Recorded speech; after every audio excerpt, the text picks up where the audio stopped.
تو حضرت عمر فاروق رضی اللہ عنہ نے جمعے کے دن کو بھی عید کہا، تو پتہ لگا کہ جب دسترخوان نازل ہو، اور دسترخوان کیا ہے؟ اللہ کی نعمت ہے، جب وہ نازل ہو تو جناب عیسیٰ اس دن کو کیا کہیں؟ عید۔ تو بتائیے دسترخوان سے بھی بڑی نعمت کون ہے؟ ہمارے پیارے آقا صلی اللہ علیہ وسلم۔ جس دن حضور دنیا میں تشریف لائیں اس دن کو پھر عید ہم کیوں نہ کہیں؟ ہم اس کو کیوں نہ کہیں عید میلاد النبی؟ عید میلاد النبی ہے، دل بڑا مسرور ہے۔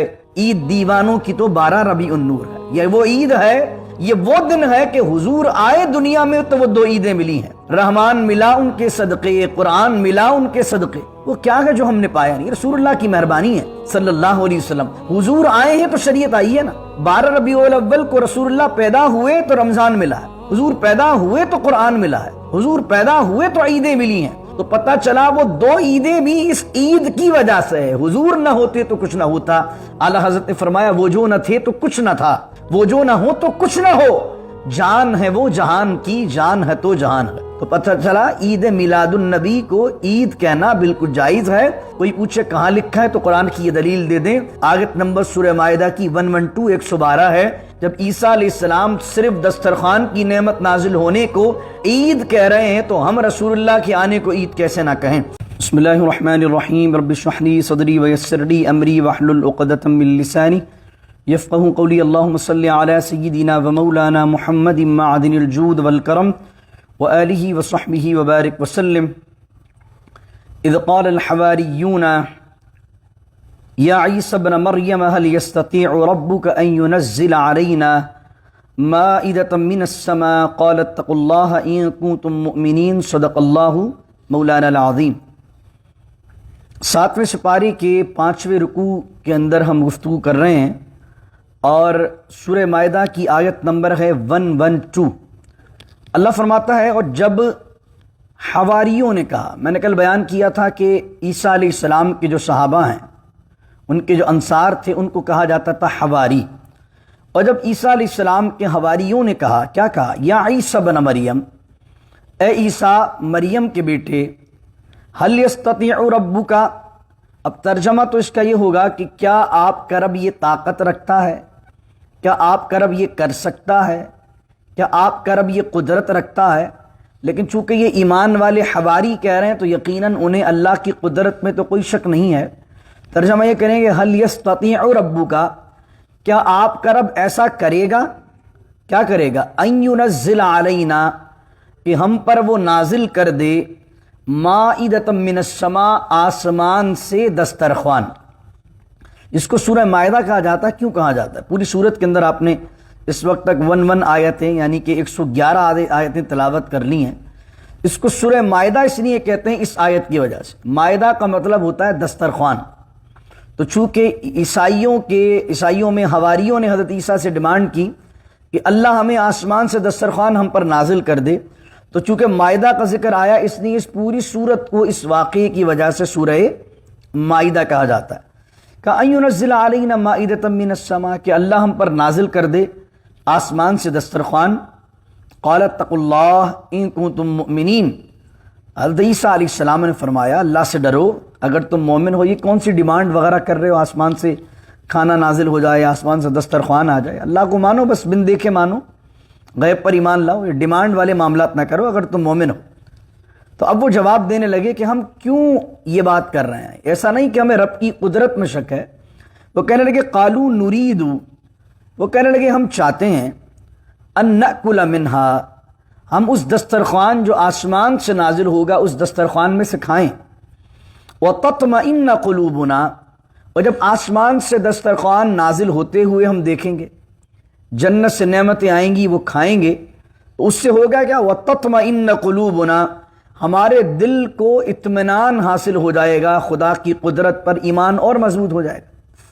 وَنَعْلَمَ أَن قَدْ صَدَقْتَنَا، اور ہم یقین کامل کے ساتھ جان لیں گے کہ آپ نے جو کچھ ہم سے کہا ہے دعوت دین کے لحاظ سے وہ سچ ہے۔ وَنَكُونَ عَلَيْهَا مِنَ الشَّاهِدِينَ، اور ہم ہو جائیں گے اس تمام معاملے پر گواہ، یعنی گواہی دینے والے ہوں گے۔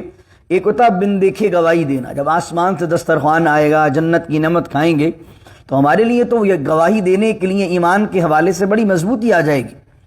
تو اب حضرت عیسیٰ علیہ السلام نے ان کو کہا، یہ قرآن کریم میں ذکر نہیں ہے، یہ روایات میں بات آتی ہے کہ عیسیٰ علیہ السلام نے کہا چلو ایسا کرو کہ تم 30 دن کے روزے رکھو، اور جب تم 30 دن کے روزے رکھو گے پھر میں اللہ سے دعا کروں گا۔ ان لوگوں نے 30 دن کے روزے رکھے، پھر جناب عیسیٰ علیہ السلام کی بارگاہ میں آئے تو حضرت عیسیٰ علیہ السلام نے 2 رکعت نفل پڑھی اور پھر دعا کی، قال عیسی ابن مریم اللہم۔ اب وہ پوری دعا حضرت عیسیٰ کی یہ رکھی ہوئی ہے قرآن میں، آیت نمبر 114، اور کہا عیسیٰ مریم علیہ السلام کے بیٹے نے، اللہم، اے ہمارے اللہ، ربنا، اب دیکھیں اللہم بھی ساتھ ہے، ربنا بھی ساتھ ہے، اس کی ریزن کیا ہے؟ حالانکہ اے ہمارے رب اور اے ہمارے اللہ دونوں بات ایک ہیں، اللہم کہہ لیجئے یا ربنا کہہ لیجئے، لیکن جناب عیسیٰ دونوں کہہ رہے ہیں اللہم ربنا۔ اس کا ریزن یہ ہے کہ جب آپ اللہم کہتے ہیں تو مقصد ہوتا ہے اے اللہ، اللہ کی ذات مراد ہوتی ہے۔ ربنا کا جو ایکچول میننگ ہے وہ ہے پالنے والا، پوری کائنات کو جو اس کو مانتے ہیں ان کو بھی وہ پالتا ہے، جو اس کو نہیں مانتے ان کو بھی وہ پالتا ہے، جو اس کو مانتے ہیں ان کو بھی وہ رزق دیتا ہے، جو اس کو نہیں جانتے ان کو بھی وہ رزق دیتا ہے، کیونکہ رزق مانگا جا رہا ہے، اس لیے اللہم کے ساتھ ربنا بھی کہہ دیا کہ اے اللہ اور اے ہمارے پالنے والے، انزل علینا، نازل کر دے ہم پر، مائدتن، دسترخوان، کہاں سے نازل کر؟ من السمائی، آسمان سے نازل کر دے، اور جس دن دسترخوان نازل ہو، تکون لنا، بنا دے ہمارے لیے، عیدن، جس دن دسترخوان نازل ہو اس دن کو ہمارے لیے عیدن، عید کا دن بنا دے۔ کس کے لیے بنا دے؟ لأولینا، ہمارے پچھلوں کے لیے، وآخرینا، ہمارے بعد والوں کے لیے، وآیتم منک، اور وہ دسترخوان جو نازل ہو وہ تیری طرف سے ہمارے لیے ایک نشانی بن جائے، ورزقنا، اور ہمیں روزی دے، ہمیں رزق دے دے، وَأَنْتَ خَيْرُ الرَّازِقِينَ، کہ بے شک تو سب سے بہتر روزی دینے والا ہے۔ یہ جو آپ نے دیکھا ہوگا دکانوں پر، شاپس پر یہ آیت لکھی ہوتی ہے وَرْزُقْنَا وَأَنْتَ خَيْرُ الرَّازِقِينَ، وہ آیت یہاں پر آ گئی، اور ہمیں رزق عطا فرما، وَأَنْتَ خَيْرُ الرَّازِقِينَ، اور تو ہی بہتر روزی دینے والا ہے۔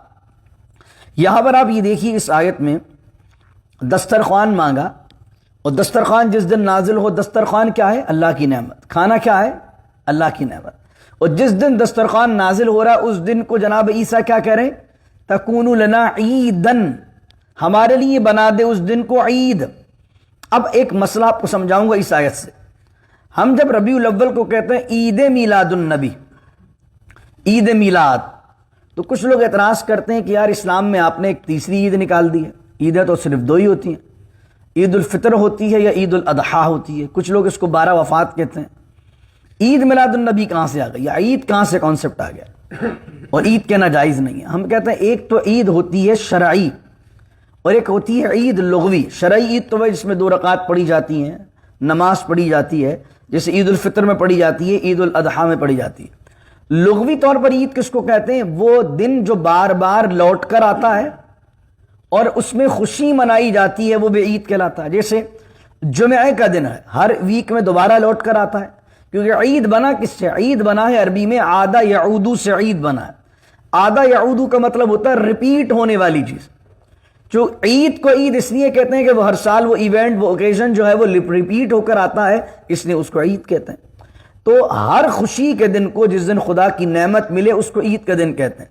جیسے جمعہ کا دن ہم مسلمانوں کے لیے عید ہے، جس دن سورہ مائدہ کی آیت ہے الیوم اکملت، میں نے تفسیر میں بیان کیا تھا، جب حضرت عمر فاروق رضی اللہ تعالیٰ عنہ نے یہ آیت ایک یہودی کے سامنے پڑھی، اور یہودی نے سنی کہ الیوم اکملت لکم دینکم واتممت علیکم نعمتی وردیت لکم الاسلام دینا، کہ آج کے دن ہم نے تمہارے لیے تمہارے دین کو مکمل کر دیا۔ تو یہودی کہنے لگا اے عمر، جو آیت تم نے پڑھی ہے اگر وہ ہم یہودیوں پر نازل ہوتی تو ہم اس دن کو، جس دن یہ آیت نازل ہوئی ہے، اس دن کو عید کی طرح سیلیبریٹ کرتے، اس کو عید کی طرح مناتے۔ تو سیدنا عمر فاروق رضی اللہ تعالیٰ عنہ نے فرمایا جس دن جس مقام پر یہ آیت نازل ہوئی، مجھے وہ دن بھی یاد ہے، مجھے وہ مقام بھی یاد ہے۔ حضور صلی اللہ علیہ وسلم میدان عرفات میں حج کا خطبہ ارشاد فرما رہے تھے، جس دن یہ آیت نازل ہوئی ہے اور اس دن جمعے کا دن تھا، تم تو ایک دن عید مناتے، ہمارے لیے تو وہ 2 دنوں عید کا دن تھا، ایک تو جمعہ ہماری عید تھی اور دوسرا عرفے کا دن تھا، تو حضرت عمر فاروق رضی اللہ عنہ نے جمعے کے دن کو بھی عید کہا۔ تو پتہ لگا کہ جب دسترخوان نازل ہو، اور دسترخوان کیا ہے؟ اللہ کی نعمت ہے، جب وہ نازل ہو تو جناب عیسیٰ اس دن کو کیا کہیں؟ کیا کہیں؟ عید۔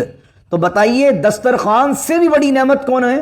ہمارے پیارے آقا صلی اللہ علیہ وسلم۔ جس دن حضور دنیا میں تشریف لائیں اس دن کو پھر عید ہم کیوں نہ کہیں؟ ہم اس کو کیوں نہ کہیں عید میلاد النبی؟ عید میلاد النبی ہے، دل بڑا مسرور ہے۔ عید دیوانوں کی تو 12 ربیع النور ہے، یہ وہ عید ہے، یہ وہ دن ہے کہ حضور آئے دنیا میں تو وہ 2 عیدیں ملی ہیں، رحمان ملا ان کے صدقے، قرآن ملا ان کے صدقے۔ وہ کیا ہے جو ہم نے پایا نہیں؟ رسول اللہ کی مہربانی ہے صلی اللہ علیہ وسلم۔ حضور آئے ہیں تو شریعت آئی ہے نا۔ 12 ربیع الاول کو رسول اللہ پیدا ہوئے تو رمضان ملا ہے، حضور پیدا ہوئے تو قرآن ملا ہے، حضور پیدا ہوئے تو عیدیں ملی ہیں۔ تو پتہ چلا وہ 2 عیدیں بھی اس عید کی وجہ سے ہے، حضور نہ ہوتے تو کچھ نہ ہوتا۔ اعلیٰ حضرت نے فرمایا وہ جو نہ تھے تو کچھ نہ تھا، وہ جو نہ ہو تو کچھ نہ ہو، جان ہے وہ جہان کی، جان ہے تو جہان ہے۔ تو پتہ چلا عید میلاد النبی کو عید کہنا بالکل جائز ہے۔ کوئی پوچھے کہاں لکھا ہے تو قرآن کی یہ دلیل دے دیں، آیت نمبر سورہ مائدہ کی 112 112 ہے، جب عیسیٰ علیہ السلام صرف دسترخوان کی نعمت نازل ہونے کو عید کہہ رہے ہیں تو ہم رسول اللہ کے آنے کو عید کیسے نہ کہیں؟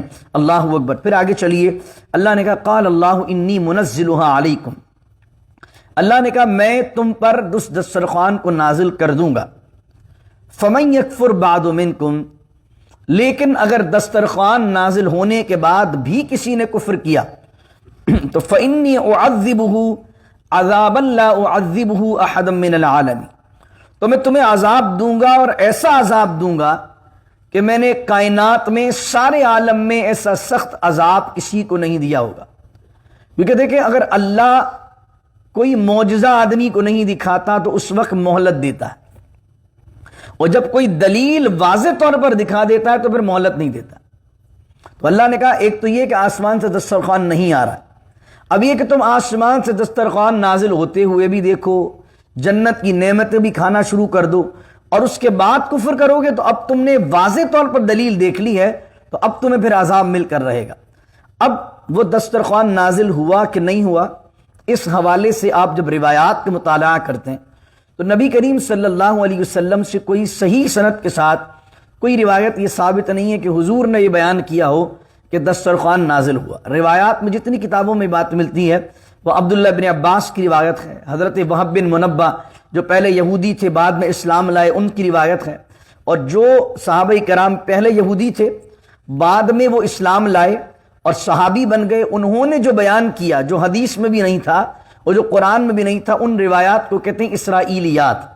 اسرائیلیات ان روایات کو کہتے ہیں کہ جیسے ایک یہودی عالم تھے عبداللہ بن سلام رضی اللہ عنہ ہیں، حضرت وہب بن منبہ کو دیکھ لیں، اس طرح اور بھی کوئی صحابی ہیں جو یہودی تھے یا عیسائی تھے۔ اب جب یہودی تھے یا عیسائی تھے ان کی ایک ریسرچ تھی بائبل کی، توریت پڑھی ہوئی تھی، انہوں نے انجیل پڑھی ہوئی تھی، جب ایمان لائے تو انہوں نے قرآن پڑھا، حدیث پڑھی، جب قرآن و حدیث کو پڑھا تو انہوں نے دیکھا کہ قرآن کریم میں بے شمار وہ واقعات ہیں جو بائبل بھی بیان کر رہا ہے، اور حدیث میں حضور نے بہت سی چیزیں وہ بیان کی ہیں کہ جو توریت اور انجیل میں پائی جاتی ہیں، تو انہوں نے حضور کے قول کے ساتھ وہ باتیں بھی بیان کر دی جو توریت اور انجیل کی باتیں تھیں۔ تو وہ باتیں جو قرآن میں نہیں ہیں، جو وہ باتیں جو حدیث میں نہیں ہیں، اور وہ ان صحابہ نے بیان کی ہیں کہ جو صحابہ کرام پہلے زمانے میں یہودی یا عیسائی تھے بعد میں اسلام قبول کیا، تو ان سے جو روایات ملتی ہیں جو قرآن و حدیث سے مینشن نہیں ہیں ان کو کہتے ہیں اسرائیلیات۔ اب ان اسرائیلی روایات کا کیا کیا جائے گا کہ اگر وہ قرآن و حدیث سے نہیں ٹکرائیں گی تو ان کو قبول کر لیا جائے گا، اور وہ قرآن و حدیث سے اگر ٹکرائیں گی تو انہیں قبول نہیں کیا جائے گا۔ یہ پوری ایک اسرائیلی روایت کا پورا ایک موضوع ہے، پورا ایک اس پر بڑی بڑی کتابیں لکھی گئی ہیں کہ دین کے اس تاریخ کے مواد میں، اس پوری کلیکشن آف احادیث کے اندر کہاں کہاں قرآن و حدیث کی باتیں ہیں اور کہاں کہاں تاریخ اسلام میں یا تاریخ کے اندر ہمیں اسرائیلیات کی روایت ملتی ہیں۔ تو لفظ یاد رکھ لیجئے کہ جو چیز قرآن و حدیث میں نہیں ہے، توریت اور انجیل سے آئی ہے یا وہ صحابہ لے کر آئے ہیں جو پہلے یہودی اور عیسائی تھے، ان کی تمام روایات کو کیا کہا جاتا ہے؟ اسرائیلیات۔ اور اس کے اندر امی عقیدہ کیا ہوگا اسرائیلیات کے لحاظ سے؟ جو قرآن و حدیث کے مطابق ہوگا اسے قبول کیا جائے گا، اور جو قرآن و حدیث کے مطابق نہیں ہوگا اسے قبول نہیں کیا جائے گا۔ تو یہ جو دسترخوان نازل ہوا کہ نہیں، حضور صلی اللہ علیہ وسلم سے صحیح سند کے ساتھ کوئی روایت ثابت نہیں ہے کہ حضور نے فرمایا ہو کہ دسترخوان نازل ہوا ہے۔ ترمذی میں ایک روایت ملتی ہے اور وہب بن منبہ ایک روایت کرتے ہیں، وہ الگ روایت، ابن عباس سے بھی وہ روایت ہے کہ دسترخوان نازل ہوا، اس میں ایک بھنی ہوئی مچھلی تھی، 7 روٹیاں تھیں، اس پر روغن لگا ہوا تھا، اور آپ نے فرمایا بھائی جتنا بھی ہے سب پیٹ بھر کے کھاؤ۔ تمام لوگ جمع ہو گئے، آپ نے کہا ذخیرہ نہ کرنا، لیکن کچھ لوگوں نے کہا پتہ نہیں کل ملے کہ نہیں ملے، انہوں نے کچھ بچا کر رکھ لیا، اور پھر وہ کھانا جو ہے وہ سڑنا شروع ہو گیا۔ اس سے پہلے کھانا سڑتا نہیں تھا، لیکن جب لوگوں نے اسٹاک کیا تو پھر کھانا سڑنا شروع ہوا، اور جب انہوں نے اللہ کی نہیں مانی تو اللہ نے عذاب میں ان کے تمام لوگوں کو خنزیر، سور کا بنا دیا، اور 3 دن کے اندر اندر وہ مر گئے۔ لیکن یہ ساری روایت، وہ سارا علم ہمیں کہاں سے ملا؟ کون سی روایت سے؟ اسرائیلیات سے ملا۔ یہ پوری روایت جو ملی ہمیں کہاں سے ملی ہے؟ اسرائیلیات سے ملی ہے۔ اور ایک علماء کا اپینین یہ ہے کہ جب اللہ نے یہ کہا کہ اگر میں اس کو نازل کروں گا اور تم نے کفر کیا، اور پھر اس کے بعد میں تمہیں وہ عذاب دوں گا جو سارے عالم میں کسی کو نہیں دیا، تو جب یہ بات حواریوں نے سنی تو انہوں نے اللہ سے پناہ مانگی کہ نہیں، ہمیں دسترخوان نہیں چاہیے۔ تو دونوں طرف کی روایت ملتی ہے، لیکن زیادہ مشہور روایت جو عوام میں ہے وہ یہی ہے کہ دسترخوان نازل ہوا، اس میں 7 روٹیاں تھیں، اس میں مچھلی بھی تھی، اس میں بھنی، بہت ساری اس طرح کی ڈشز وغیرہ کا ذکر ملتا ہے۔ اب آخر رکوع ہے سورہ مائدہ کا، یہ بڑا اہم رکوع ہے، سنیے اس کو۔ وَإِذْ قَالَ اللَّهُ يَا عِيسَى ابْنَ مَرْيَمَ، قیامت کا دن ہوگا، اللہ جناب عیسیٰ کو اپنی بارگاہ میں کھڑا کرے گا۔ وَإِذْ قَالَ اللَّهُ، اور جب اللہ نے کہا، یا اللہ جب کہے گا، یا عیسیٰ ابن مریم، اے عیسیٰ مریم کے بیٹے، اَأَنْتَ قُلْتَ لِلنَّاسِ اتَّخِذُونِي وَأُمِّيَ إِلَٰهَيْنِ مِن دُونِ اللَّهِ، کیا تم نے کہا تھا لوگوں سے، یعنی عیسیٰ علیہ السلام سے اللہ سوال کرے گا، حالانکہ جانتا میرا اللہ، اَأَنْتَ قُلْتَ لِلنَّاسِ، اے عیسیٰ کیا تم نے لوگوں سے کہا تھا، اتخذونی بنا لو مجھے، وَأُمِّيَ اور میری امی کو، الہین خدا، من دون اللہ اللہ کو چھوڑ کر۔ عیسیٰ کہ تم نے لوگوں سے کہا تھا کہ تمہیں خدا بنا لیں یا تمہاری والدہ کو خدا بنا لیں اللہ کو چھوڑ کر؟ تو عیسیٰ علیہ السلام کہیں گے قال سبحانک، الہی تو پاک ہے، اے اللہ تو پاک ہے کہ تیرا کوئی شریک ہو۔ ما یکون لی ان اقول ما لیس لی بحق، یہ میں نے نہیں کہا اور مجھے ایسی بات کہنے کا کوئی حق بھی نہیں پہنچتا، مجھے حق ہی نہیں ہے، مجھے رائٹ نہیں، میں بندہ ہوں، تیرا بندہ ہوں، مجھے اپنے آپ کو خدا کلیم کرنے کا کوئی حق ہی نہیں ہے۔ ان كنت قلته فقد علمت، اور مالک اگر میں نے ایسا کہا ہے، فقد علمت تو جانتا ہے۔ اگر دنیا میں یہ کہہ کر آیا ہوں کہ مجھے خدا بنا لو، میری ماں کو خدا بنا لو، تو ان كنت قلته فقد علمت، اگر میں نے ایسا کہا ہے تو جانتا ہے کہ نے کیا کہا ہے۔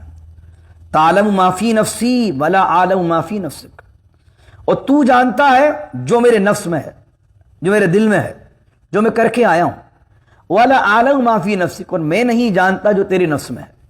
اللہ اکبر۔ پھر فرمایا کہ انک انت علام الغیوب، اور بے شک تو غیبوں کا جاننے والا ہے۔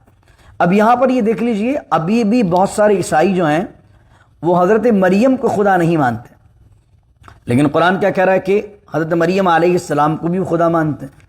تو جو عیسائیوں میں پروٹیسٹنٹ ہیں، پروٹیسٹنٹ تو اس بات کا رد کرتے ہیں کہ جناب عیسیٰ علیہ السلام کی والدہ حضرت مریم کو خدا نہ مانا جائے، لیکن جو رومن کیتھولک ہیں، رومن کیتھولک جو ہے وہ حضرت مریم علیہ السلام کو بھی خدا کا درجہ دیتے ہیں، اور جناب عیسیٰ علیہ السلام کے آسمان پر اٹھائے جانے کے 300 سال تک یہ عقیدہ عیسائیت میں موجود نہیں تھا۔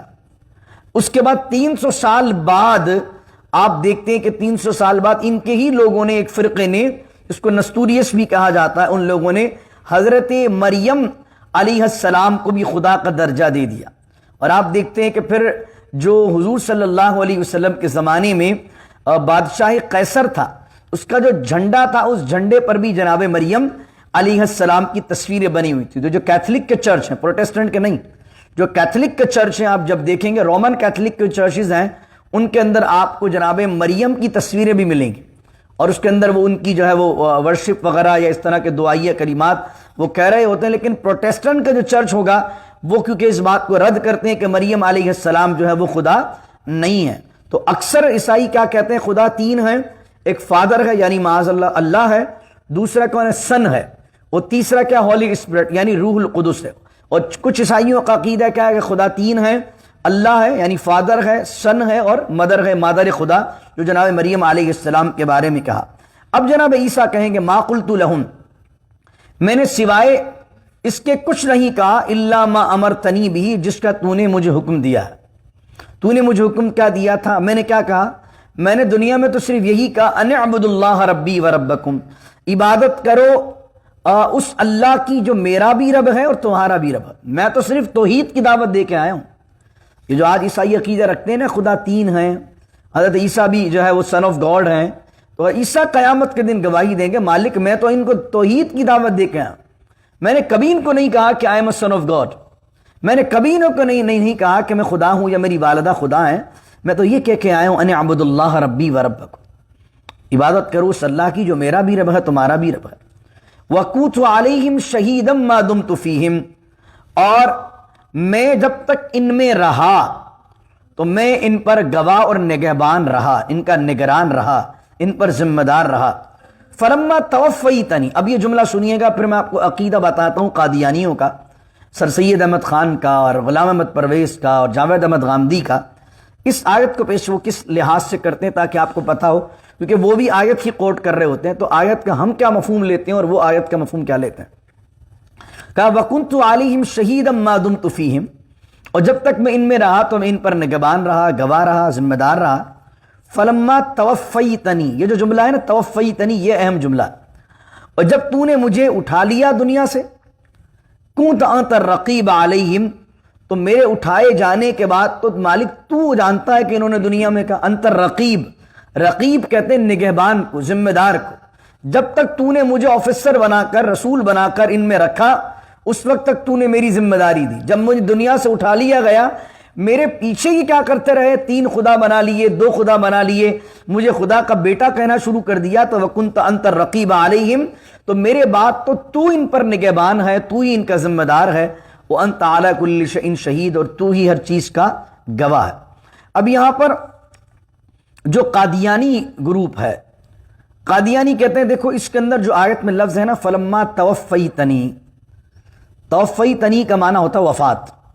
میں اس کو تیسرے پارے میں کافی وضاحت کے ساتھ کہہ چکا ہوں کہ توفی جو ہوتی ہے وہ تین طرح کی ہوتی ہے۔ قرآن نے جو ہے وہ توفی استعمال کیا تین چیزوں کے لیے، ایک تو موت کے لیے بھی استعمال کیا، ایک نیند کے لیے بھی استعمال کیا، اور ایک جسم اور روح کو لے جانے کے لیے بھی استعمال کیا۔ توفی کی جو اوریجنل میننگ ہے، جو ایکچول میننگ ہے، وہ ہے لے جانا۔ تو اگر موت کے ساتھ ہو تو موت میں جسم یہیں رہ جاتا ہے اور روح لے جائی جاتی ہے، اور اگر نیند کے ساتھ ہو جیسے اللہ نے فرمایا اللہ یتوفی الانفس حین موتہا، اسی طریقے سے اللہ نے نیند کے بارے میں بھی توفی استعمال کیا، تو وہاں یہ فرمایا کہ جب تم سو جاتے ہو تو اللہ توفی کرتا ہے، یعنی تمہاری ہوش و حواس کو لے جاتا ہے تمہاری نیند کے وقت۔ اور جناب عیسیٰ کے لیے بھی توفی استعمال کیا تو مراد یہ ہوتا ہے کہ حضرت عیسیٰ علیہ السلام کے بھی روح کو جسم کو لے گیا، تو وہ اس آیت سے وفات کی میننگ کرتے ہیں، کہتے ہیں ان کا انتقال ہو گیا، اللہ کہہ رہا ہے کہ اے عیسیٰ تم بتاؤ تم نے کیا کیا، تو عیسیٰ علیہ السلام کہیں گے کہ اے اللہ جب تک میں ان میں تھا تو میں ان پر نگہبان رہا، باقی جب تو نے مجھے وفات دے دی تو اس کے بعد تو جاننے والا۔ تو پتہ لگا اس آیت سے ان کی وفات ہو چکی ہے، وہ قرب قیامت میں نہیں آئیں گے، یہ وہ بات بیان کرتے ہیں۔ اور پھر مرزا غلام احمد قادیانی کا، لعین کا، اس کذاب کا یہ کلیم ہے کہ چونکہ اب حضرت عیسیٰ کی اس آیت سے وفات ثابت ہو چکی ہے، تو جتنی کثرت سے احادیث جناب عیسیٰ کے بارے میں ملتی ہیں، مسیح کے بارے میں ملتی ہیں، وہ ساری حدیثیں معاذ اللہ میرے بارے میں، وہ جتنے فرمان حضور کے وہ میرے بارے میں معاذ اللہ۔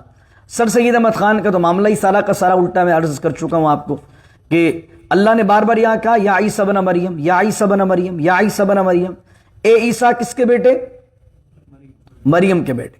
موسیٰ علیہ السلام کا نام آیا لیکن وہاں تو اللہ نے ان کی والدہ کا ذکر نہیں کیا کہ موسیٰ فلاں کے بیٹے۔ حضور صلی اللہ علیہ وسلم کا نام آیا تو اللہ نے وہاں تو نہیں کہا محمد صلی اللہ علیہ وسلم ابن آمنہ رضی اللہ عنہ، تو وہاں پر تو یہ چیز جو ہے وہ بیان نہیں کی گئی۔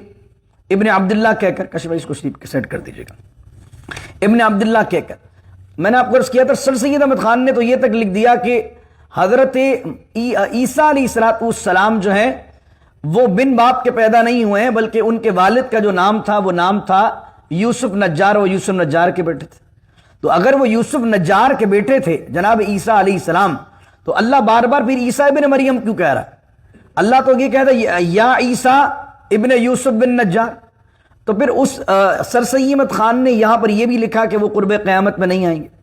غلام احمد پرویز جو کہ منکر حنین حدیث کا ایک فتنہ امت میں اٹھا، غلام احمد پرویز نے بھی اپنی کتاب میں یہ لکھا کہ حضرت عیسیٰ علیہ السلام دنیا کے اندر جو ہے وہ قرب قیامت میں تشریف نہیں لائیں گے۔ اور اس دور کے اندر جو بندہ زندہ ہے جاوید احمد غامدی، جاوید احمد غامدی صاحب کا بھی یہ نظریہ ہے کہ وہ حضرت عیسیٰ علیہ السلام دنیا کے اندر تشریف نہیں لائیں گے، ان کی وفات ہو چکی ہے۔ اور یہ جو جتنی بھی نظریات ہیں، جتنے بھی عقائد ہیں، یہ تمام چیزیں جو ہے یہ اس بات کی گواہی دیتی ہیں فلما توفیتنی۔ ہم اس کے جواب یہ دیتے ہیں کہ توفیتنی کا جو معنی ہے، توفیتنی کا جو معنی ہے وہ معنی یہ ہے کہ حضرت عیسیٰ علیہ السلام کے روح کو بھی اور آپ کے جسم کو لے جایا گیا، کیونکہ اس پر احادیث متواترہ ہیں، اتنی احادیث ہیں، اتنے صحابہ کرام رضوان اللہ علیہ مجمعین کے اقوال ہیں، اتنے صحابہ کرام رضوان اللہ علیہ مجمعین کے اقوال ہیں کہ جن کا جھوٹ پر متفق ہونا، جن کا جھوٹ پر جو ہے وہ جمع ہو جانا یہ درست نہیں ہے، اور کثرت سے احادیث آتی ہیں۔ پھر قرآن کریم نے یہ بات بیان کی ہے وَإِن مِّنْ أَهْلِ الْكِتَابِ إِلَّا لَيُؤْمِنَنَّ بِهِ قَبْلَ مَوْتِهِ۔ قرآن یہ بیان کرتا ہے چھٹے سپارے کے اندر، فرمایا کہ اہل کتاب میں سے سب ایمان لے آئیں گے حضرت عیسیٰ علیہ السلام کی موت سے پہلے پہلے۔ اب مجھے بتائیے حضرت عیسیٰ علیہ السلام جب دنیا سے اٹھائے گئے تو کیا سارے اہل کتاب ایمان لے آئے تھے؟ نہیں لائے تھے۔ اور قرآن کہہ رہا ہے کہ حضرت عیسیٰ علیہ السلام کی موت سے پہلے سارے اہل کتاب ایمان لے آئیں گے۔ تو یہ قرآن کی آیت خود یہ بیان کر رہی ہے کہ عیسیٰ علیہ السلام قرب قیامت میں تشریف لائیں گے، اور جب ان کو دیکھیں گے عیسائی کہ جس کو ہم نے خدا بنایا ہوا تھا، وہی نبی آ کر یہ کہہ رہا ہے کہ اسلام سچا ہے، تو سارے کے سارے لوگ ایمان لے آئیں گے۔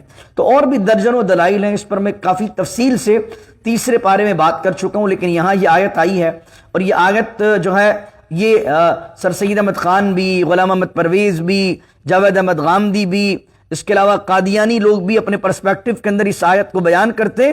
تو یہ اس بات پہ اس لیے اس کی وضاحت ضروری تھی۔ آیت نمبر 117 میں توفیتنی کا معنی یہ سمجھ لیجئے یہاں موت نہیں ہے، کیونکہ موت کا تو خود لفظ قرآن میں موجود ہے ماں تھا۔ اگر یہاں موت کا لفظ ہوتا تو اللہ خود کہہ دیتا ماں تھا، لیکن یہاں توفیتنی کو اللہ نے بیان کیا۔ پھر اللہ نے آگے فرمایا، یہ آیت بڑی کمال ہے، آپ اس کو سنیں گے تو آپ کے ایمان تازہ ہوگا۔ اِن تُعَذِّبْهُمْ فَإِنَّهُمْ عِبَادُكَ وَإِن تَغْفِرْ لَهُمْ فَإِنَّكَ أَنْتَ الْعَزِيزُ الْحَكِيمُ۔ جناب عیسیٰ علیہ السلام فرمائیں گے الہی اگر تو انہیں عذاب دے فَإِنَّهُمْ عِبَادُكَ تو یہ تیرے بندے ہیں، وَإِن تَغْفِرْ لَهُمْ اور اگر تو انہیں بخش دے فَإِنَّكَ أَنْتَ الْعَزِيزُ الْحَكِيمُ تو تو غالب اور حکمت والا ہے۔ یعنی یہ دعا کر رہے ہیں، اور یہ اللہ کی شان ہے کہ اللہ کے اندر قدرت ہے، چاہے تو جس کو چاہے معاف کر دے، جس کو چاہے بخش دے، اور جس کو چاہے عذاب دے دے۔ فرمایا ان تعذبهم فإنهم عبادك وإن تغفر لهم فإنك أنت العزيز الحكيم۔ اب یہ حضرت عیسیٰ علیہ السلام نے کہا، حضرت عیسیٰ علیہ السلام ان لوگوں کے لیے دعا نہیں کر رہے کہ جو کافر ہیں، بلکہ آپ فرما رہے اے اللہ جو گناہ کرتے رہے اور پھر ان کا خاتمہ ایمان پر ہوا، اگر تو ان کے گناہوں کی ان کو سزا دے تو تیرے بندے ہیں، تجھے قدرت ہے، لیکن اگر تو انہیں معاف کر دے فإنك أنت العزيز الحكيم تو تو جو ہے وہ بہت غالب ہے اور حکمت والا ہے۔ اسی طریقے سے حضرت عمرو بن عاص سے روایت ہے، مسلم کی روایت ہے کہ نبی کریم صلی اللہ علیہ وسلم نے ایک مرتبہ نفل نماز پڑھی، حضور نے قیام کے اندر بھی یہی دعا پڑھی ان تعذبهم فإنهم عبادك وإن تغفر لهم فإنك أنت العزيز الحكيم۔ حضور رکوع میں گئے یہی آیت پڑھتے رہے، حضور سجدے میں گئے یہی آیت پڑھتے رہے، حضور نماز سے فارغ ہوئے تو روتے رہے، آنسو نکلتے رہے، بہتے رہے، اور حضور پڑھتے جا رہے تھے ان تعذبهم فإنهم عبادك وإن تغفر لهم فإنك أنت العزيز الحكيم۔ حضور بار بار اس آیت کو پڑھ رہے تھے تو اللہ نے جبرائیل امین علیہ السلام کو بھیجا، اے جبرائیل جاؤ اور ہمارے حبیب کی پریشانی پوچھ کے آؤ کہ ہمارے حبیب رنجیدہ کیوں ہیں، پریشان کیوں ہیں۔ جبریل امین علیہ السلام تشریف رہے، حالانکہ اللہ جانتا ہے کہ محبوب کیا چاہتے ہیں، لیکن یہ اہتمام کس لیے ہے، یہ مصطفیٰ کی شان کو بیان کرنے کے لیے۔ حضرت جبرائیل آئے کہنے لگے یا رسول اللہ صلی اللہ علیہ وسلم، اللہ پوچھتا ہے آپ کیوں پریشان ہیں، آپ بار بار روتے ہیں اور کہتے ہیں ان تعذبهم فإنهم عبادك وإن تغفر لهم فإنك أنت العزيز الحكيم۔ الہی اگر تو انہیں عذاب دے تو یہ تیرے بندے ہیں، وَإِن تَغْفِرْ لَهُمْ، اور اگر تو انہیں بخش دے تو تیرے ہاتھ میں طاقت ہے، تو عزت والا ہے، شان والا ہے، عظمت والا ہے۔ تو حضرت کریم آقا صلی اللہ علیہ وسلم نے فرمایا اے جبرائیل مجھے میری امت کی فکر ہے، اگر وہ ان کو عذاب میں ڈالا گیا تو وہ تو ہلاک ہو جائیں گے، تو میں اللہ سے دعا کرتا ہوں کہ میری امت بخشی جائے۔ جبریل امین علیہ السلام واپس جاتے ہیں، صحیح مسلم کی روایت ہے، اور کہتے ہیں اے اللہ تیرے حبیب اس لیے پریشان ہے کہ تیرے حبیب کو اپنی امت کی فکر ہے۔ تو اللہ فرماتا ہے جاؤ جبرائیل میرے حبیب کو پیغام دے دو، اے حبیب تیری امت کے بارے میں ہم تجھے جو ہے وہ نامراد نہیں کریں گے، تیری مراد کو پورا کریں گے، تجھے راضی کر دیں گے، جو تو چاہے گا وہ تجھے عطا کریں گے۔ اللہ اکبر۔ اور حضور کے ہاتھ میں پھر اللہ نے شفاعت کا جو ہے وہ اختیار دے دیا کہ نبی کریم صلی اللہ علیہ وسلم ہماری شفاعت کروائیں گے۔ اور پھر اسی بات کو قرآن نے بیان کیا جو سورۃ الودحا کے اندر ہے، قرآن نے بیان کیا نا کہ والضحیٰ واللیل اذا سجا ما ودعک ربک وما قلی، اور پھر فرمایا کہ وَلَسَوْفَ يُعْطِيكَ رَبُّكَ فَتَرْضَىٰ، اس میں جو آیت ہے اے حبیب ہمارے قریب آپ کو اتنا دیں گے، اتنا دیں گے، اتنا دیں گے، فترضیٰ کہ آپ راضی ہو جائیں گے۔ تو اللہ تعالیٰ اپنے حبیب کو خوش کرنا چاہتا ہے، اپنے حبیب کو راضی کرنا چاہتا ہے۔ تو سید اعلیٰ حضرت نے لکھا خدا کی رضا چاہتے ہیں دو عالم، خدا چاہتا ہے رضائے محمد۔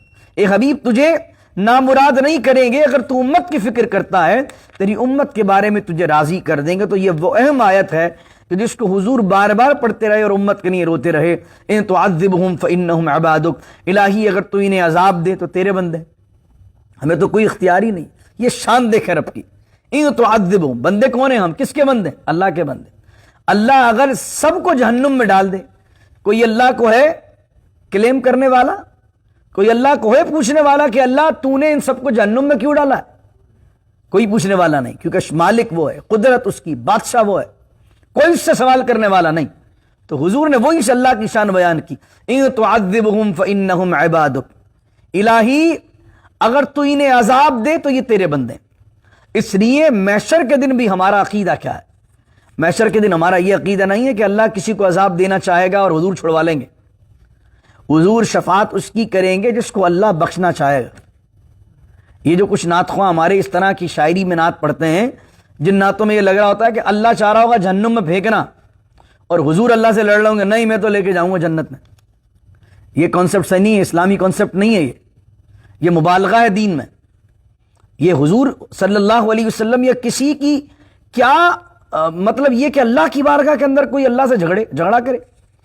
اللہ خود چاہے گا اپنے بندوں کو بخشنا، وسیلہ بنائے گا ہمارے پیارے آقا صلی اللہ علیہ وسلم، کہا کہ لوگ دیکھیں یہ اللہ چاہتا ہے بخشنا، لیکن کس کے وسیلے سے چاہتا ہے؟ مصطفیٰ جان عالم کے وسیلے سے۔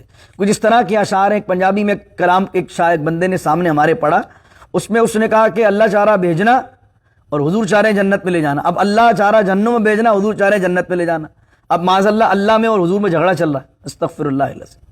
یہ شان نہیں ہے نبیوں کی، اس طرح کی نعتیں لکھنا، اس طرح کے کلام لکھنا، یہ بے ادبی اللہ کی شان میں۔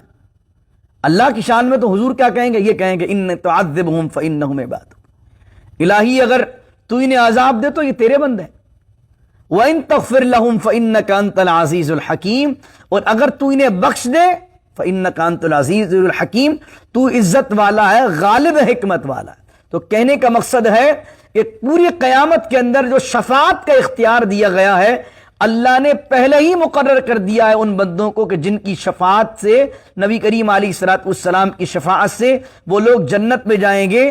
تو حضور کی بھی رضا ہوگی ان کو جنت میں لے جانے کی، اللہ کی بھی رضا ہوگی انہیں جنت میں لے جانے کی۔ آخری کی دو آیتیں سنیے اور پھر یہ سورت اختتام ہوتی ہے۔ قال اللہ ھذا یوم ینفع الصادقین صدقہم، پھر اللہ نے کہا یہی وہ دن ہوگا، ینفع الصادقین صدقہم، کہ سچوں کو نفع دے گا ان کا سچ۔ جو دنیا میں سچے ہیں، جھوٹے نہیں، چوروں کے ساتھ نہیں ہیں، قیامت کے دن سچوں کو ان کا سچ نفع دے گا۔ اس لیے اللہ نے کہا یا ایھا الذین آمنوا اتقوا اللہ، ایمان والوں اللہ سے ڈرو، وکونوا مع الصادقین، اور سچوں کے ساتھ ہو جاؤ۔ اللہ نے کہا قال اللہ ھذا یوم ینفع الصادقین، اور یہی دن ہوگا جس دن سچوں کو ان کا سچ نفع دے گا۔ لہم جنات تجری من تحتها الانہار، ان کے لیے باغ ہوں گے جن کے نیچے نہریں رواں ہیں، خالدین فیہا ابدا، وہ سچے لوگ جو ہوں گے وہ جنت میں ہمیشہ ہمیشہ رہیں گے۔ اس سے مراد کیا؟ جو ایک مرتبہ جنت میں داخل کر دیا جائے گا پھر جنت سے نکالا نہیں جائے گا. لہم جنات تجری من تحتها الانہار کے بعد فرمایا بڑی شان ان کی یہ ہوگی رضی اللہ عنہم ورضوا عنہ، اللہ ان سے راضی ہوگا، وہ اللہ سے راضی ہوں گے. کیا خوبصورت جملہ ہے. اللہ راضی ہو جائے یہ کافی ہے. ہماری اوقات ہی کیا ہے کہ ہم اللہ سے راضی ہوں. رضی اللہ عنہم، لیکن اللہ ہماری شان بیان کرتا ہے. اللہ ہمیں ان لوگوں میں شامل کر دے جن کے بارے میں یہ مژدہ ہے رضی اللہ عنہم ورضوا عنہ. وہ اللہ سے راضی ہوں گے، اللہ ان سے راضی ہوگا. دنیا کے اندر ہمارا مزاج کیا ہے؟ ہم اللہ سے راضی نہیں ہیں. اللہ سے راضی ہونا کیا ہے؟ اللہ نے جو دیا ہے اس پر راضی رہو. ہم کس بات پر راضی ہیں؟ ہم تو شکوہ ہی کرتے رہتے ہیں یہ نہیں ہے، یہ نہیں ہے، یہ نہیں ہے. اور ولی کون ہوتے ہیں؟ جو اللہ نے دیا ہوتا ہے وہ کہتے ہیں مالک جو بھی ہے ہماری اوقات سے بڑھ کر، ہماری تو اوقات یہ بھی نہیں تھی. تو نے جو دیا ہے، جتنا دیا، اچھا کھانے کو مل رہا ہے، پینے کو مل رہا ہے، عزت ہے، شہرت ہے، چار لوگ جانتے ہیں، ہمارے عیب ہمارے چہروں سے ظاہر نہیں ہوتے. اس کا مقصد کیا ہے؟ یہ جس طرح کا مزاج رکھتے ہیں وہ اللہ کی رضا پر راضی ہیں. تو اللہ فرمائے گا رضی اللہ عنہم ورضوا عنہ، جب جنت کے اندر اللہ جنتیوں کو اتنی نعمتیں دے گا تو وہ رب سے راضی ہوں گے. رضی اللہ عنہم ورضوا عنہ، اللہ ان سے راضی، وہ اللہ سے راضی. صحابہ سے اللہ راضی، صحابہ اللہ سے راضی. ابو بکر سے اللہ راضی اور اللہ سے ابو بکر راضی. تو اب کوئی بدبخت گروپ حضرت ابو بکر کو برا بھلا کہتا رہے تو اس کی بدبختی ہے، کیونکہ ابو بکر سے اللہ راضی ہے اور اللہ ابو بکر سے راضی ہے. اور یہ جو جنت ہے یہ تو ایک انعام ہے، لیکن اللہ کہتا ہے ذالک الفوز العظیم، یہ ہے بڑی کامیابی کہ اللہ تم سے راضی ہو جائے اور تم اللہ سے راضی ہو جائے. کامیابی تو یہ ہے نا کہ تم خدا سے راضی ہو جاؤ، خدا تم سے راضی ہو جائے. للہ ملک السماوات والارض وما فیہن، اور جو کچھ زمین و آسمان ہے میں ہے ساری بادشاہی اللہ کی ہے. وہو علی کل شیء قدیر، اور وہی ہے جو ہر چیز پر قادر ہے، وہی ہے جو ہر چیز کی قدرت رکھنے والا ہے. اس طرح یہ آیت نمبر 120 مکمل ہوتی ہے اور سورہ مائدہ الحمدللہ ہماری مکمل ہو جاتی. کل سے انشاءاللہ ہم سورۃ الانعام پڑھیں گے. یہ 4 صورتیں ہم نے لگاتار مدنیہ پڑھی ہیں. سورہ فاتحہ مکیہ ہے، سورہ بقرہ مدنیہ، سورہ آل عمران مدنیہ، سورہ نساء مدنیہ، سورہ مائدہ مدنیہ. یہ 4 صورتیں مدنیہ ہیں. مدنیہ مکیہ کیا ہوتی ہیں؟ مدنیہ وہ ہیں جو حضور صلی اللہ علیہ وسلم جب مدینہ ہجرت کر گئے، جو صورتیں مدینہ میں نازل ہوئی وہ مدنیہ، جو صورتیں مکے میں نازل ہوئی وہ مکیہ. تو لگاتار یہ 4 صورتیں سورہ بقرہ، سورہ آل عمران، سورہ نساء، سورہ مائدہ مدنیہ ہیں. اسی لیے آپ نے دیکھا کہ مدنیہ ہیں. تو مدینے میں جب رسول کریم علیہ السلام آئے اور صحابہ آئے تو مدینے کے اندر ان کا انٹریکشن ہوا ہے یہودیوں سے اور عیسائیوں سے. اس لیے ان 4 صورتوں میں آپ دیکھیں گے خاص طور پر خطاب کس سے؟ اہل کتاب سے. خاص طور پر توریت کا ذکر ہے، خاص طور پر انجیل کا ذکر ہے، خاص طور پر ان کے اندر جو احکامات بیان کیے گئے تھے، جن احکامات کے اندر یہود و نصارہ نے تبدیلیاں کر دی تھیں، ان کے جو واقعات تھے وہ تمام کو جو ہے ان 4 صورتوں کے اندر انڈورس کر دیا گیا. پھر شرعی احکام بھی آپ نے دیکھا کہ ان 4 صورتوں میں کثرت کے ساتھ بیان کیے گئے. طلاق کے مسائل، عدت کے مسائل، جائیداد کے مسائل، وراثت کے مسائل، گواہی کے مسائل، کاروبار کے مسائل، اکثر جو ہے وہ شرعی احکام ان 4 صورتوں میں اللہ نے بیان کر دیے. اور اس طریقے سے آج ہمارے 7ویں سپارے کے 6 رکوع مکمل ہوئے الحمدللہ. غالباً ہمارے 198 درس ہو گئے، 198 دن ہو گئے بحمدللہ ہمیں اب بلا ناغہ درس دیتے ہوئے. میں پہلے بھی عرض کر چکا ہوں یہ ہماری اور میری بھی خوش نصیبی ہے کہ اللہ مجھ سے یہ کام لے رہا ہے. اللہ تعالیٰ سے دعا کریں اللہ تعالیٰ اس درس میں پورا قرآن اخلاص کے ساتھ مکمل کرنا ہمیں نصیب فرمائے. ایک صاحب سے میں نے بات کی تھی تو مجھ سے کہنے لگے کہ میں اپڈیٹ کرتا رہتا ہوں، آج ہمارے اتنے سپارے ہو گئے، تو وہ بھی درس قرآن دیتے تھے. تو جب میں نے لکھا کہ ہمارے 5 سپارے ہو گئے تو مجھ سے کہنے لگے مفتی صاحب اتنی جلدی 5 سپارے کیسے ہو گئے؟ میں نے بھی پورا درس دیا ہے قرآن کا زندگی میں، مجھے 27 سال لگے ہیں پورا قرآن مکمل کرنے میں.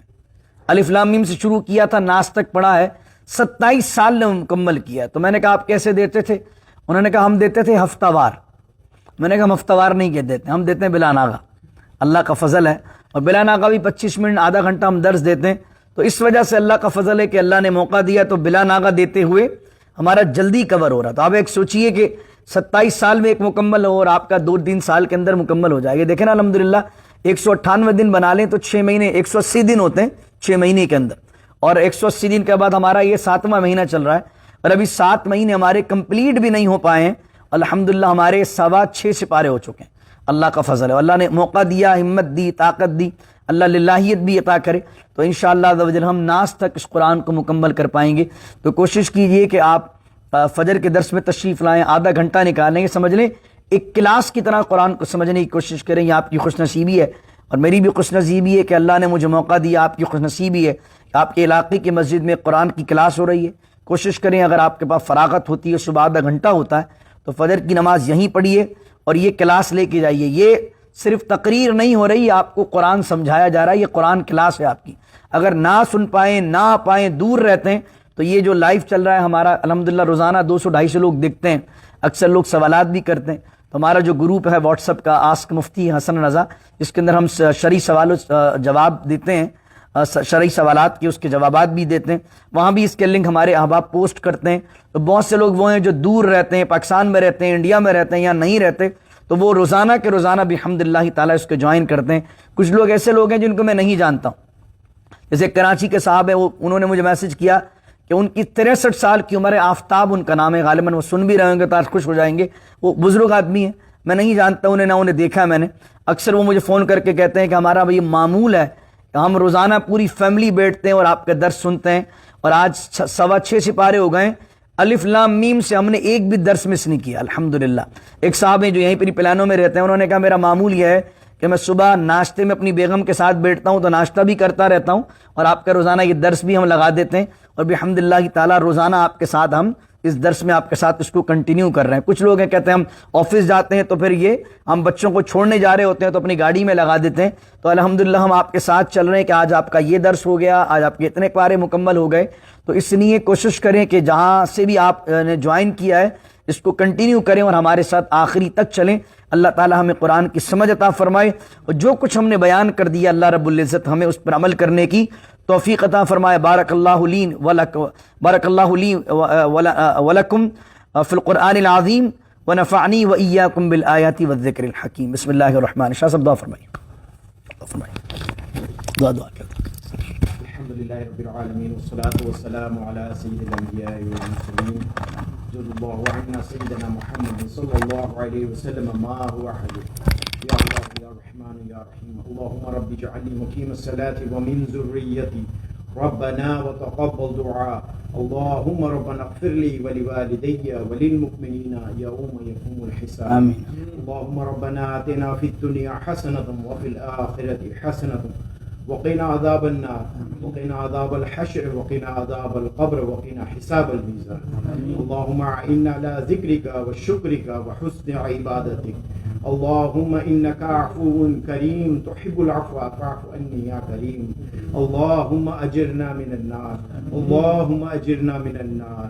يا مجير يا مجير يا مجير يا مقلب القلوب ثبت قلبي على دينك. اللهم عافاني في بدني. اللهم عافاني في سمعي. اللهم عافاني في بصري. لا إله إلا أنت يا الله يا رحمن يا رحيم. لا إله إلا أنت سبحانك إني كنت من الظالمين. اللهم اكفني بحلالك عن حرامك واغنني بفضلك عمن سواك. یا اللہ یا رحمان یا رحیم. پروردگار آج اس محفل میں حاضر ہونے کی سعادت میسر ہوئی. اے رب کریم فجر کی نماز ہوئی. پروردگار اب تک کی جو بھی عبادت ہوئی ہے اسے اپنی بارگاہ میں قبول و منظور فرما. مالک و مولا یہاں ہمارا آنا قبول فرما. مالک و مولا حضرت مفتی علامہ محمد حسن رضا صاحب جو دین کی خدمت کر رہے ہیں, مولا کریم ان کے کاموں میں, ان کی عمر میں, ان کے علم میں برکت عطا فرما. مالک و مولا جو دین کا کام کر رہے ہیں پروردگار ان کی اس میں برکت عطا فرما. مالک و مولا ہمیں علم دین حاصل کرنے والا بنا. ہمیں علم دین حاصل کرنے والا بنا. ہمیں قرآن پڑھنے والا بنا. قرآن کو پڑھ کر سمجھ کر اس پر عمل کرنے والا بنا. اے رب کریم ہمیں استقامت عطا فرما. دین پر استقامت عطا فرما. اے پروردگار جو پریشان ان کی پریشانیوں کو دور فرما. اے مالک و مولا ہمارے صغیرہ کبیرہ گناہوں کو معاف فرما. اے پروردگار ہمارے دانستہ غیر دانستہ گناہوں کو معاف فرما. اے مولا کریم ہمیں نیک بنا, نیک وکاروں میں اٹھا. خطا کاری گنہگاری سے بچا، پنج وقت نمازی بنا، پیشانیوں میں سجدوں کی تڑپ عطا فرما۔ اے مولا کریم جو بیمار ہیں انہیں صحت و تندرستی عطا فرما، شفائے کاملہ صحت عاجلہ عطا فرما۔ اے رب کریم جن کے والدین حیات ہے مولا کریم انہیں اپنے والدین کی خدمت کرنے کی توفیق عطا فرما۔ اے مولا کریم جن کے والدین اس دنیا فانی سے جا چکے ہیں مولا کریم انہیں اپنے جوال رحمت میں جگہ عطا فرما۔ اے مولا کریم انہیں پروردگار جنت الفردوس میں اعلیٰ مقام عطا فرما۔ اے پروردگار ہمیں بار بار مدینے کی باادب حاضری نصیب عطا فرما۔ مولا کریم ہمیں مرنے سے پہلے خانہ کعبہ کا دیدار نصیب عطا فرما۔ مولا کریم حج کی سعادت نصیب عطا فرما، عمرے کی سعادت نصیب عطا فرما۔ اے مولا کریم جو پریشان ہیں ان کی پریشانیوں کو دور فرما۔ ببرکت ان اللہ وملائکتہ یصلون علی النبی یا ایھا الذین آمنوا صلوا علیہ وسلموا تسلیما۔ اللهم صل علی سیدنا شفیعنا مولانا محمد معادن الجود والکرم وعلی وصحبہ بارک وسلم وصلی علیہ۔ سبحان ربک رب العزۃ عما یصفون وسلام علی المرسلین والحمد للہ رب العالمین بحق لا الہ الا اللہ محمد۔